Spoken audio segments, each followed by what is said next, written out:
Hello mga kababayan, kumusta po kayo? Magandang buhay. Welcome po muli sa aking YouTube channel, Analisa Reality Vlog.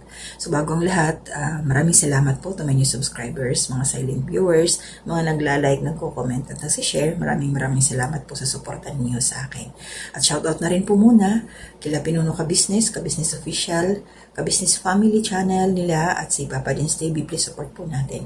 So ngayon po yung bibigyan ko ng reaction dito po kay Marcos TV Channel na asawa po ni Commander ni Marcos. A shoutout po kay Kabayan Alma Vlog sa kanyang FB page. Maraming salamat po sa pagtugon ng aking message. So ito na nga ho, bigay ko na ho yung aking reaksyon dito sa last upload po, yung scout ni Kabayan Ranch TV. Si Nanay Nona po ay senior citizen na nakatira po siya sa tabing dagat. Pero hindi ho siya taga doon sa lugar na yun. Ayon nga sa kanya, umalis lang siya sa bahay nila, sa kanyang pamilya, na hindi alam. Siguro, kung may mga makakapanood ng video na yun, na upload ni Marcos TV channel, mayroon nang maghahanap or sana mapuntahan si nanay.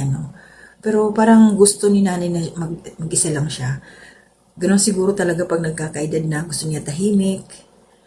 Tapos yung walang istorbo, yung gusto niyang matutulog siya kung ano. Kaya lang, doon sa tinitirahan ni nanay, hindi siya, masasabi kong hindi siya safe. Kasi nga, maliban sa dagat, hindi natin makontrol yung nature mamaya. Tumaas yung dagat, magka-problema, so nandoon si nanay. At saka, sa kapaligiran niya, nakakatakot din yung mga ahas ba. Kasi kung panoorin niyo po yung buong video nito, yung video doon sa Marcos TV channel, para mas masundan po natin yung kwento ng buhay ni Nanay Nunay. Kasi nga nung tinatanong ito siya, ini-interview ni Marcos, matalino si Nanay. Hindi nga siya nakatapos ng, parang grade 6 lang yata yun. So, dati pala siyang nangarap na maging flight attendant, kaya lang, syempre siguro nung time na yon yung mahirap sa pera, kaya hindi niya natupad, hindi siya nakapag-aral. Pero magaling, as in magaling siya talaga. Mapapansin yung matalino talaga napahanga nga dito si Marcos sa kanyang pananalita. At na may ako doon, may narinig ako doon na about sa Reader's Digest. So nagbabasa siya.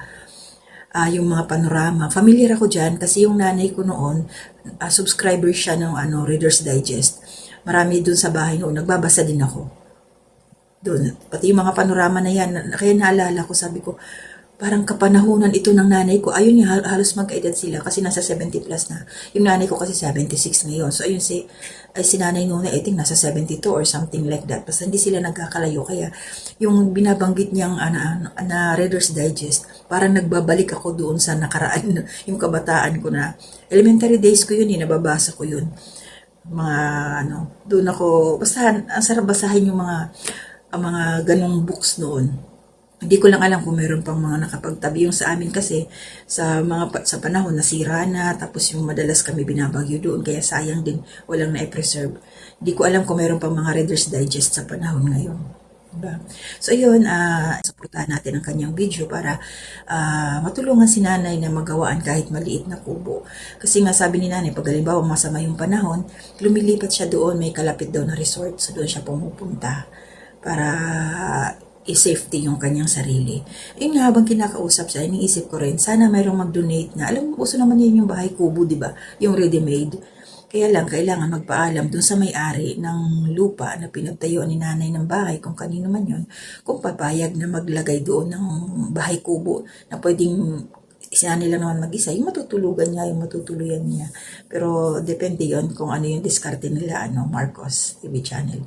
Kasi nga, sabi nga niya, gusto niyang matulungan si nanay. Babalikan nila yon nung napanood ko kahapon yung video, siguro tong time na to, at Tuesday, baka nandoon sila kay nanay, nunay. Kasi gusto niya talaga itong matulungan. Kaya suportahan po natin mga kababayan, Marcos TV channel, at saka si Commander ni Marcos. Napakasipag na ito nila, kahit wala silang sponsor, bumabanat sila talaga. Kung ano lang yung kaya nila, yun, pinupuntahan talaga. So, malaking tulong yun. May mga kababayan tayo kahit papano naiibsan yung gutom sa pang-araw-araw. Kaya kayo, Marcos TV channel and Commander ni Marcos, mag-iingat kayo palagi sa inyong mga biyahe, sa inyong pagtulong sa ating mga kapwa, sa ating mga kababayan na nangangailangan. So hanggang dito na muna ang aking reaksyon. Suportahan po natin, please bisitahin po natin ang kanilang YouTube channel. Nasa baba po ng aking screen. At meron palang nabasa nagpapa-shoutout, pero nawala siya shoutout po kay kabayan Maria Luisa Caratalaba. Ayan, kabayan, ulitin ko Shoutout po Maria Luisa Cartalaba. Kabayan, na-shoutout na po kita. Hinahanap kita ulit, bakit ka nawala? Dinilit mo ba? Okay lang yun, walang problema. Ayun na yung gusto ko, yung talagang nag-open up. Sige, shoutout, no problem sa akin. So, maraming salamat po sa inyo. Hanggang dito na muna. To God be the glory.